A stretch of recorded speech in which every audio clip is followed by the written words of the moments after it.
I've been riding bikes for the past 15 years, but I actually didn't start out in triathlon riding road bikes. I started out riding mountain bikes, BMX, dirt jumpers, going off, big jumps in the forest or going to the skate park with my friends, that type of thing. And that's what actually started me in bike mechanics, is when I was riding the mountain bikes and the dirt jump bikes. It's because when you're riding those bikes, they break all the time. There's always a tire going flat or a wheel blowing up, the spokes are exploding, or a chain or a bottom bracket bearing just blowing up because there's such high impacts when you land. Things are always breaking. So that's what started me. I was always going to the shop. I was always going into the shop saying, hey, look, this broke, I need a new part. And so I became more and more familiar with the different processes involved, and sometimes the shop was cool to let me help out. They would teach me a few little things, how to take the wheel on and off, how to service the bottom bracket, how to bleed a hydraulic brake, how to change a brake line. So I sort of picked up a few things as I went, and then I really got into the mechanics when I switched into road biking. So I switched into road biking probably about 10 years ago from mountain biking, and that's when I really shifted into doing my own mechanic work and actually doing it for other people as well. And the reason for that was that I started to find that the shops I was going to weren't actually giving me very good service. I was really surprised at that, because when I was going for the mountain bikes and learning all this stuff, I thought they knew everything. But then when I started taking those same people my $3,000 road bike, they were treating it like a $500 dirt jump bike that I was bringing them, and it wasn't. The bolts on that need to be torqued correctly, the parts need to be precisely installed, and I was finding that things like a chain installation, I had the shop put the chain on and they didn't use the correct connecting pin, and then what happened is after a month of use, the chain actually separated, the link where they connected it was just about to snap. The pin had worked itself out because they didn't attach it correctly.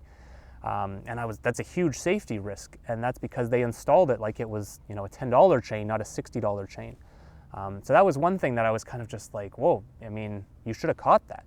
And another instance is when I took my bike in and it wasn't shifting correctly. I didn't really know what the problem was at that point, and the shop changed the derailleur hanger, the chain, the cassette, and they changed all this stuff, and it still didn't solve the problem. And the only part of the problem was the $2 shifting cable. And I walked out of the store with a $180 bill for a $2 cable. And I was like, oh my goodness, these guys are just guessing half the time. And I'm walking out with this huge bill. So after that is when I started to really invest in my own tool collection, learning how to do things. When I had a job come up like a chain replacement, I just bought an inexpensive chain tool, ordered the part online, and just learned how to do it myself.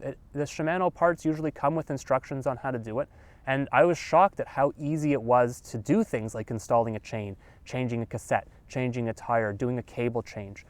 These things actually weren't that big of a job, and I was very capable and able to do them without too much mistakes along the way. There was a few things sometimes you put a chain through the gears and you put it the wrong way. I remember one time I put it through the derailleur incorrectly, and then I started riding, it was making this grinding noise, and I was like, oh my goodness, what did I do? And I put the chain through the derailleur the wrong way. So sometimes you make mistakes along the way, but that's how you also learn how to do these things.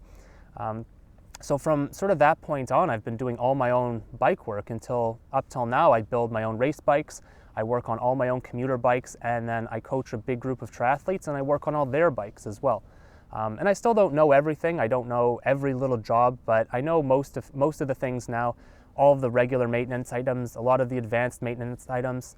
And sometimes, I get a problem that I still don't really know the answer to, and I have to, Google, look up Shimano tech docs or look up breakdown of the exploded diagram views of different things to really get an understanding of what's happening. But those are, really advanced things that, I don't come across all that often. And I found as long as I just taking my time with replacing those items, like a tire, a chain, a cassette, and just paying attention to how my bike's feeling, I just have a better understanding of how my bike's operating. I can make sure that everything's really operating the way I want it, with really good precision. I feel safe on my bike. Everything's tightened down and checked. Then I don't have to worry about the store forgetting to do something, like putting the chain on incorrectly. The store also, one time they forgot to put the wheel back on correctly, and I went out the store and the wheel was barely attached. So when you're working on your own bike, you just learn how to do all those things yourself. You learn what your bike should feel like. You learn how to solve problems. And that's what I've been doing for the past 10 years. Couldn't recommend it enough. And I would recommend just starting small, learning a few things about your bike, and going from there. It's a great process.